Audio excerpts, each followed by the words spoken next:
This happened when I was at college, studying acting.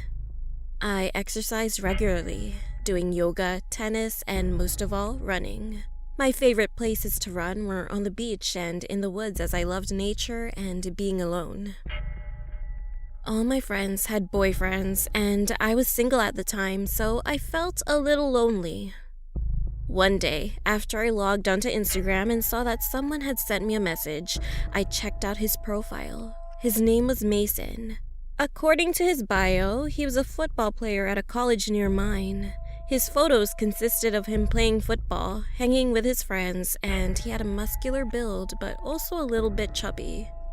Eventually, I decided to accept his request, but I just ignored lots of DMs from him and went about my day. Later at lunch, my friends pushed me to start a conversation with Mason, and I did. And turns out we got along with each other well. We talked about fitness, movies, books, and college, a lot of common things. I told him about running in the woods and on the beach, and he told me I was cute and had a good body. He had also asked me if we could meet sometime. He seemed nice, but I was unsure. A couple of days later, I went out for a run around 6 in the morning. Although it was an early morning, outside it was really hot, so I wore a sports crop top and shorts. I was confident with my body anyway. As I went outside, I noticed there was a black car parked outside. I looked closer and could see someone looking at me. And when I left the woods at the same place where I went in, I noticed the same black car was parked nearby. I was scared. I started running back to my dormitory. As I looked back, I noticed the car wasn't following me. I calmed down a little bit and thought maybe that wasn't the same car. When I went back to my dorm, the black car wasn't there and I felt safe. I had a shower, changed, and got ready for the first lesson. I checked Instagram and saw that Mason had messaged me.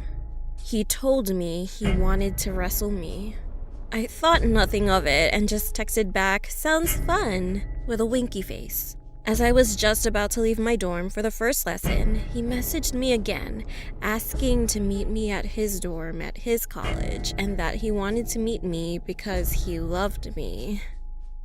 I felt bad as I wasn't interested in a relationship. I sent him a message back telling him that I wasn't interested in it and just wanted to stay friends. Throughout the rest of the day, Mason didn't message me back. I started to feel bad, but I thought I'd wait a couple of days to message him back to ask if he was okay. The next morning, I went for my daily run. I put on my crop top and shorts and went outside. The black car wasn't around at my dorm and neither was it outside the woods, so I felt safe. I ran through the woods. It was hot and I had already run quite a bit. I ran along this trail and no one was around me. That was until a figure jumped out from behind a tree, a meter in front of me, shouting, "Surprise!" It was Mason. I asked him what he was doing and how he found me. He said that he became impatient and just wanted to meet me. He had parked his car nearby. "So we could go on a date," he said. I was sure it was the same black car as before, and I was surprised and pretty nervous.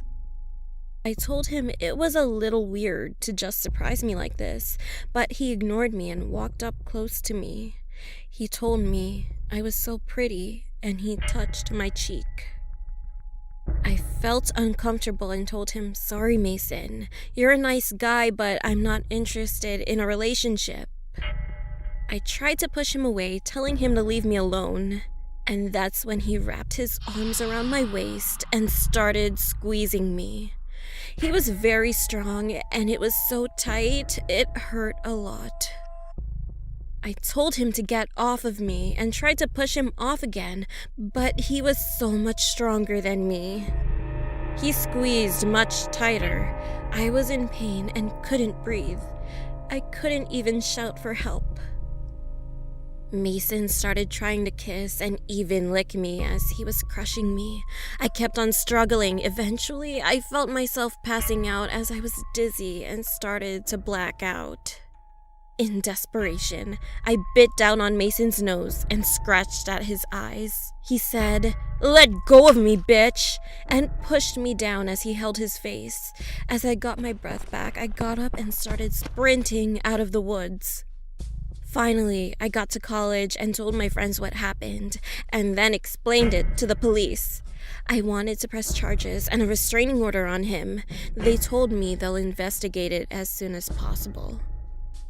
I blocked Mason on Instagram as well as Twitter and Facebook. He didn't follow me on either, but I blocked him just in case. The next time I heard about Mason was after his trial. It turns out that he was kicked out of his college for assaulting another girl a month before. The police also found out he had planned on kidnapping me, as he had a notebook about me and what he wanted to do with me and other women, which includes some of the vilest things.